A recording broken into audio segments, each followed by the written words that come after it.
तो आज मार्केट के महारथी सेगमेंट में हम स्वागत करना चाहेंगे राजेश सहगल जी का, जो कि मैनेजिंग पार्टनर है इक्वानिमिटी वेंचर्स के। राजेश जी, आपको बहुत बहुत स्वागत है।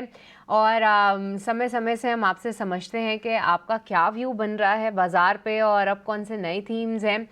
पर राजेश जी देखिए, एक तरफा तेज़ी हम देख रहे हैं भारतीय बाज़ारों में, ग्लोबल बाज़ार भी सपोर्टिव है। ऐसे में जब हम रोज़ एक्सपर्ट से बात करते हैं तो उनका ये भी कहना है कि वैल्यूएशंस तो एक्सपेंसिव है ही, पर करे क्या, खाली तो बैठ नहीं सकते, तो नई थीम्स तलाशनी तो है ही, नई जगह फोकस तो करना ही है। हालांकि वैल्यूएशंस इतने अच्छे नहीं लग रहे हैं। तो राजेश जी, आपसे सबसे पहले यही समझना चाहेंगे कि अब आपके लिए कौन सी थीम्स जो हैं वो इंटरेस्टिंग है, जहाँ पे आपको अभी भी वैल्यूएशन कंफर्ट लग रहा है या लॉन्ग टर्म स्टोरी इंटैक्ट है? जी जी। नहीं सुश्री जी, शुक्रिया। ये जो प्रश्न आपने पूछा है, ये सभी इन्वेस्टर्स के दिमाग में ये प्रश्न जो है पिछले करीबन 6 महीने 1 साल से चल रहा है। और इसका कोई सरल उपाय, कोई सरल उत्तर है नहीं। मार्केट जो है वो मार्केट है। और हमारे जैसे जो पार्टिसिपेंट्स हैं मार्केट में, जो निवेशक हैं, जो ट्रेडर्स हैं, उन सबको ये रियलिटी को फेस कर कर ही अपनी स्ट्रैटेजी बनानी होगी। तो मार्केट्स तो न्यू हाईज कर ही रहे हैं और 25,000 के आसपास इंडेक्स डट के खड़ा है, थोड़ा ऊपर थोड़ा नीचे। बट ये देखना है कि जो स्टॉक्स हैं, इंडिविजुअल कंपनीज के जो शेयर हैं, वो शेयर में काफी उतार चढ़ाव दिख रहा है। कुछ कंपनीज हैं जिनके रिजल्ट्स भी काफी अच्छे आए हैं, उनके उनके प्राइसेस में सुधार हुआ है। बट थोड़ी कंपनीज हैं जिसके रिजल्ट्स में उतने नंबर्स नहीं आए हैं। रेवेन्यू ग्रोथ है, प्रॉफिट ग्रोथ आप देख लीजिए, वो जिसमें नहीं आए हैं, तो उन स्टॉक्स के प्राइसेस पे फर्क तो पड़ा है, ये आप देख सकते हैं। तो I think on an average अगर आप देखें तो मार्केट में दो तरह की करेक्शन होती है। एक तो भाव की करेक्शन होती है और दूसरी समय से करेक्शन हो जाती है। तो आई थिंक ये जो विनर्स और लूजर्स का जो बैटल है, ये बहुत ही क्लियर अगले अगले क्वार्टर और अगले मार्च 25 के रिजल्ट्स तक आपको दिखेगा। जो कि कुछ सेक्टर्स ऐसे होंगे जो डिलीवर करेंगे अपने प्रॉमिस पर, और कुछ कंपनीज ऐसी होंगी जो एक्सपेक्टेशन से ज्यादा अच्छा परफॉर्मेंस देंगी। सो आई थिंक हमारे जैसे जो मार्केट के पार्टिसिपेंट्स हैं, हमें ये ढूंढना है कि ये कौन से सेक्टर्स हैं, कौन सी कंपनीज हैं। तो जो ये इजी इजी ग्रोथ था, ओवरऑल इंडिया की जो स्टोरी थी, जो हम इंडिया स्टोरी बोल रहे थे, जिसके चलते हर सेक्टर को थोड़ा एक उछाल मिल रहा था। हर कंपनी के प्राइसेस में, प्रॉफिट्स में, रेवेन्यूज में हर तरह से उछाल मिला है। आई थिंक वो फेज जो है इंडिया की ग्रोथ का, वो फेज अभी थोड़ा जहां तक हमारी समझ है, वो थोड़ा फिर रहा है। वो वहां से थोड़ा एक चेंज हो रहा है और अभी थोड़ा सेक्टर स्पेसिफिक, स्टॉक स्पेसिफिक होना बहुत जरूरी हो गया है। ठीक है, सेक्टर स्पेसिफिक, स्टॉक स्पेसिफिक होना ज़रूरी हो गया है। राजेश जी, अभिषेक बोल रहा हूँ। सर देखिए, जब जी रिकॉर्ड ऊंचाई पर बाजार होता है ना, तो खुशी तो होती है, लेकिन कहीं ना कहीं चिंताएं भी होती हैं कि अब यहाँ से आगे क्या होगा। दो चीज़ें चल रही हैं बाजार में। लिक्विडिटी का सपोर्ट है, लेकिन कहीं ना कहीं वैल्यूएशन को लेकर चिंता है। आपके हिसाब से क्या बाजार यहाँ से चलता रहेगा लिक्विडिटी के दम पर, या फिर प्रॉफिट टेकिंग आएगी? और जिनको प्रॉफिट हो रहा हो, थोड़ा बहुत मुनाफा वसूलने में समझदारी है? बिल्कुल, एब्सोल्युटली। वो ऐसे कहते हैं, पुराने जमाने से कहते हैं कि जो मुनाफा होता है वो चोर होता है। तो जिसे थोड़ा बहुत प्रॉफिट, अगर बहुत ज्यादा प्रॉफिट जो सबका बना है उसमें थोड़ा बहुत अपना प्रॉफिट निकाल कर सुरक्षित करना बहुत जरूरी है। और ये एक्चुअली जो आपने प्रश्न पूछा है, ये बहुत ही रेलिवेंट प्रश्न है, क्योंकि अगर आप देखें तो 2019 2020 तक, 2018 2019 तक एक 3 करोड़ डीमैट अकाउंट थे इंडिया में। अभी आप देखें तो वो नंबर जो है वो 12 से 15 करोड़ के बीच में रिपोर्ट किया जा रहा है। तो इसका ये कंक्लूजन है कि पिछले 5 साल में 10 करोड़ से अधिक निवेशक जो न्यू डीमैट अकाउंट खोल के मार्केट में आए हैं, ये सब न्यू इन्वेस्टर्स हैं, ये नए निवेशक हैं। तो आई थिंक ये जो पॉपुलेशन है, और ये बहुत ही मेजोरिटी पॉपुलेशन है, इन्होंने मार्केट में बहुत ज्यादा मंदी कभी देखी ही नहीं है। और ये जो भी मार्केट में आए हैं, और इनकी इनकी एज ग्रुप भी अगर आप देखें तो ये 25 से 35 ईयर्स के बीच की पॉपुलेशन है। आई थिंक इन्होंने कभी ज्यादा मंदी देखी नहीं है। इन्होंने कभी बहुत बड़ा सेटबैक करेक्शन मार्केट में देखा नहीं है।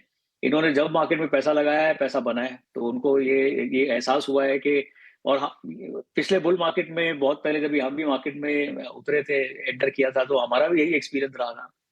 तो आई थिंक प्रॉफिट लेना बहुत ज़रूरी है। इससे आपका एक जो मनोबल है वो बना रहेगा, एक आपका जो मार्केट में पार्टिसिपेशन है वो बना रहेगा। तो मैं कंप्लीटली आपकी बात से सहमत हूँ, प्रॉफिट तो प्लीज़ थोड़ा-थोड़ा अपना ले लीजिए। ठीक है, तो प्रॉफ़िट लेना अभी काफ़ी ज़रूरी है और उसकी भी हैबिट डालनी चाहिए क्योंकि जी हाँ, रैली तो एक तरफ़ा ही रही है, ना ही सिर्फ इन्वेस्टिंग बल्कि एफ&ओ में भी काफ़ी उनका ट्रैक्शन है। पर राजेश जी, एक और चीज़ आपसे ये समझना चाहेंगे कि अब जो सेक्टर टर्निंग जिस तरीके से चल रही है, हमने देखा आईटी का पार्टिसिपेशन था, फार्मा का पार्टिसिपेशन था। अब क्या आपको लगता है कि ऑटोज़ एज अ सेक्टर जो है, यहाँ पे इन्वेस्टर इंटरेस्ट फिर से आना चाहिए? मैं इसलिए भी कह रही हूँ क्योंकि हालांकि मेजॉरिटी ऑफ द काउंटर्स अपने ऑल टाइम हाई के आसपास ही हैं, पर अब जो है जी। ये बात बोलने की कि यहाँ पे वैल्यूएशंस जो हैं वो महंगे हैं, ऐसे तो आप बहुत सारे और सेक्टर्स में भी ये बातें ऑलरेडी बोल रहे हैं, पर फिर भी स्टॉक मूव दिखा रहे हैं। तो राजेश जी, जो पूरी कंजम्पशन की थीम चल रही है, क्या आपको लगता है कि ऑटोज एज अ सेक्टर अभी अट्रैक्टिव है और यहाँ पे अगर किसी को प्ले करना है तो कैसे, क्या नज़रिया रखना चाहिए? नहीं, ऑटो सेक्टर एक्चुअली बहुत बड़ा इंटरेस्टिंग है, क्योंकि ये एक बहुत ही मीनिंगफुल परचेज होता है कंज्यूमर के लिए। छोटा छोटा परचेज नहीं है। और मोस्ट ऑटो परचेज जो ज्यादा करके जो ऑटो परचेज होते हैं वो लोन पर होते हैं, तो ये अपने एनबीएफसी और बैंकिंग सेक्टर के लिए भी बहुत ही इंपॉर्टेंट डेटा पॉइंट है। बट अगर आप देखें तो जैसे कि आपने कहा, ऑटो के जो शेयर्स हैं वो शेयर सब एकदम ऊंचाई पर चल रहे हैं। लेकिन जो कंपनी का परफॉर्मेंस अगर आप देखेंगे, तो जो सेल्स है ऑटो कंपनीज की, मोस्ट ऑटो कंपनीज की जो सेल्स है, उसमें थोड़ा थोड़ा रुकाव, थोड़ा ठहराव आता हुआ दिख रहा है। इन्वेंट्री लेवल्स भी अगर आप देखें तो जितनी ऑटोमोबाइल्स बिकते थे और जितने मैन्युफैक्चर हो रहे हैं, तो आई थिंक इन्वेंट्री भी बढ़ रही है। तो ऑटो सेक्टर एक ऐसा सेक्टर है जिसमें जो नंबर्स बोल रहे हैं ये बहुत ही क्लियरली के थोड़ा संभाल के इसमें निवेश करिएगा। अगर आपने बहुत सारा अच्छा प्रॉफिट बनाया हुआ है, तो इसमें तो डेफिनेटली प्रॉफिट बुक करने का समय है। और ऐसा नहीं है कि मंदी में जा रहा है, ऐसा नहीं है कि सेक्टर खराब हो गया है। बट जब भी जिस जिस भी साइकिल में अगर आप देखें, मार्केट पीक पर है, उस पीक पर सेक्टर चर्निंग और स्टॉक चर्निंग बहुत ज्यादा होती है। बिकॉज जिसने प्रॉफिट बनाया है वो अपना प्रॉफिट यहाँ से निकाल के एक्स सेक्टर से निकाल के वाई में जाता है, एक्स स्टॉक से निकाल के वाई स्टॉक में जाता है। तो आई थिंक सेक्टर चर्निंग के चलते हुए ऑटोमोबाइल सेक्टर में अगर आप मुनाफे पे बैठे हैं, तो थोड़ा मुनाफा अपना जमा करिए और कहीं लगाइए। ठीक है, तो ऑटो स्टॉक्स पर ये व्यू। राजेश जी, एक सवाल आपसे ना आईटी और फार्मा को लेकर मैं पूछना चाहूँगा। ये दोनों के दोनों सेक्टर हाल फिलहाल खूब चले हैं और हमने इंडेक्स को रिकॉर्ड हाइस पर पहुंचते हुए दिखा है। दो और सेगमेंट इससे थोड़ा सा जोड़ के भी देख सकते हैं। वो है new age technology stocks, consumer tech, fintech और साथ साथ प्लेटफॉर्म वाले भी जो शेयर्स हैं, बीएसई, एमसीएक्स, आईएक्स, ये सारे ये सभी चल रहे हैं। इसमें से कौन कौन से आपको सेगमेंट लगते हैं कि नहीं स्टीम अभी बचा है, अभी और चलेंगे? नहीं, दोनों थीम जो आपने कही है, ये दोनों बहुत ही स्ट्रॉन्ग थीम्स हैं।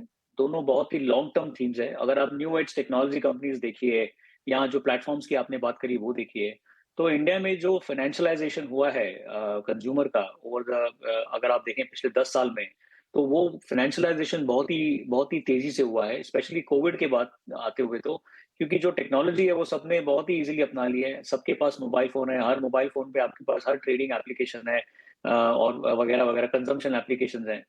तो आई थिंक ये ट्रेंड तो बना रहेगा। इसमें स्टॉक्स जो हैं और कंपनीज भी बड़ी स्ट्रांग हैं, जो लिस्टेड कंपनीज जो हैं वो काफी स्ट्रांग हैं। तो आई थिंक ये दोनों सेक्टर जो आपने कहे हैं, ये लॉन्ग टर्म के लिए आप इसमें अपना ध्यान बनाए रखिए। दोनों बहुत ही स्ट्रांग सेक्टर हैं। और ये जो कंजम्पशन आपने कहा और जो फाइनेंशियलाइजेशन का मैंने मेंशन किया, ये जो दो ट्रेंड है, ये ट्रेंड इंडिया में बने रहेंगे। बहुत जो हमारा पॉपुलेशन पिरामिड है, जो बेसिक है, जो बेस पर जो पॉपुलेशन पिरामिड है, वो वो जो सेक्शन है, वो सेक्शन अपनी सुधार दिख रहा है।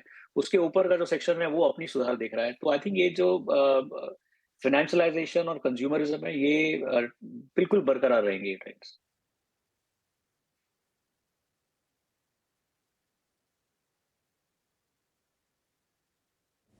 ठीक है, तो ये तमाम स्टॉक्स पर और बाजार पर बहुत ही क्रिस्प और बिल्कुल क्रिस्टल क्लियर शब्दों में व्यू राजेश जी की तरफ से। राजेश जी, बहुत शुक्रिया आपका आज समय देने के लिए और हमसे बाजार के तमाम मुद्दों पर विस्तार से बातचीत करने के लिए।